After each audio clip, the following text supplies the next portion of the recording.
Биылғы 4 айда Қазақстан экономикасы біршама артып, жалпы ішкі өсім 6% көрсетті. Мұнда көлік, сауда және агросекторының үлесі жоғары. Сауда-саттық бірінші тоқсанда 7% көрсеткен. Сонда сауданың нақты қай сектор өсім көрсетіп отыр? Қазақстан сыртқа не шығарып, ішке не кіргізуде? Жалпы ішкі өнімді өсіруде енді жыл соңына дейінгі үкіметтің жоспары қандай? Бұл сұрақтарға сауда комитетінің төрағасы Айдар Әбілдабеков пен әріптесім Алтынбек Әмит сұхбаттасқан еді.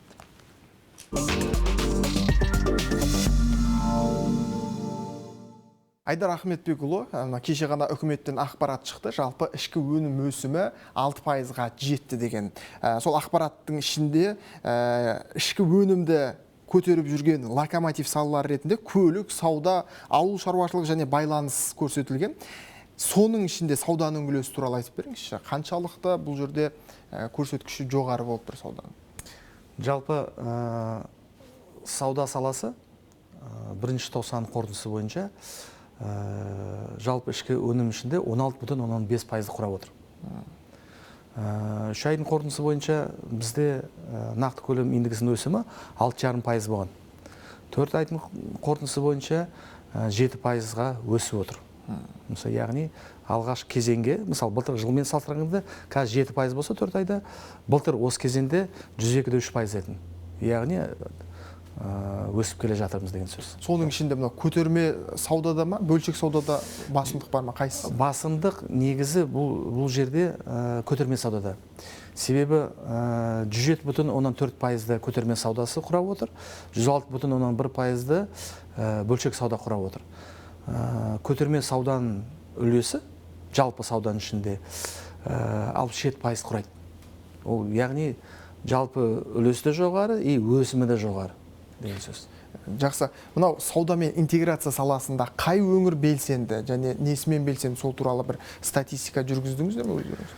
Бұл жерде 3 айдың қорытындысы бойынша бізде Түркістан облысы алда келе жатыр, жақсы келе жатыр, Ақмола облысы және Павлодар облыстары. Түркістан облысы яғни өзінің жылыжай өнімі және қоймада тұрған өнімдер осы бірінші тоқсанда көбірек сатып отыр. Және де мұнай өнімдері бар. Түсінікті. Жалпы ішкі өнімнің үлесіне қай сауда түрі көп серпін беріп тұр және сыртқа не шығарып жатырмыз қазіргі таңда, сол туралы айтып өтсеңіз? Мысалы, былтыр кезеңмен салыстырғанда, былтырдың 4 айын, биылғы 4 аймен салыстырған кезде, бидайды мысалы 5 есе артып сатып отырмыз. Мысалы, былтыр 1,5 миллион тонна сатсақ, биыл 7,5 миллион тонна сатып отырмыз. Әрине, ол үлкен басымдық деген сөз. Одан басқалар да бар, мысалы, көліктерді, жеңіл көліктерді көбірек сатылып отыр, жалпы. Фармацевтика өнімдері көбірек сатылып отыр. Тұқымдар, жем көбірек сатылуда қазір жалпы. Одан басқа экспортқа да сатылып жатқан бар, мысалы, шикізат өнімдері бар, мысалда, және өндірілген өнім ол пістемай. Пістемай рафинациядан өткен и рафинация өтпеген май бар. Олар былтыр кезеңмен салыстырғанда көбірек өндіріліп, көбірек сатылып жатыр. Ішкі нарықта да, сыртқы нарыққа да. Жаңа көлікті экспорттап жатырмыз деп айтып қалдыңыз ғой? Жоқ, көлік ішкі нарықта тек қана. Көлік көтерме саудада да, бөлшек саудада да сатылымы көбейіп жатыр. Тек ішкі нарықта. Ішкі нарықта ол. Түсінікті.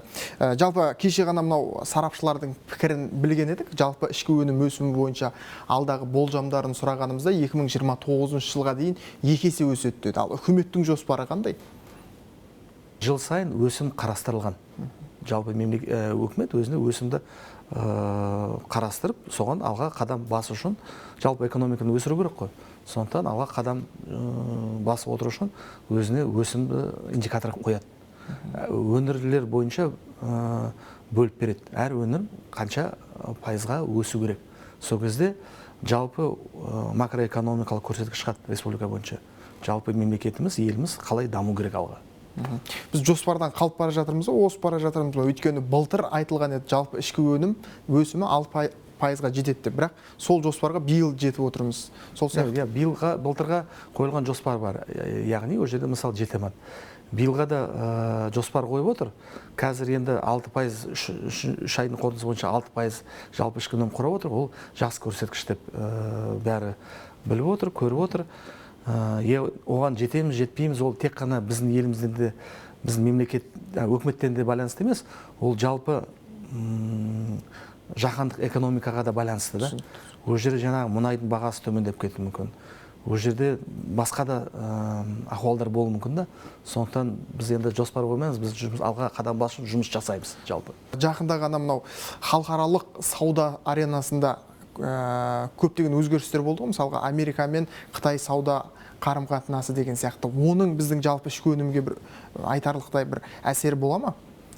Ол жерде қатты әсері беріледі деп ойламаймын, себебі бізде көп өнімдер оған Америкаға пошлинасыз кіріп кетеді, онысы да. Бір 5-10% өнімдер бар, соларға ғана әсер беруі мүмкін. Бірақ ол жерде келіссөздер жүріп жатыр, нәтижесі қандай болатынын алғашта көре жатармыз. Түсінікті. Рахмет Айдар Ахметбекұлы, уақыт бөліп келгеніңізге.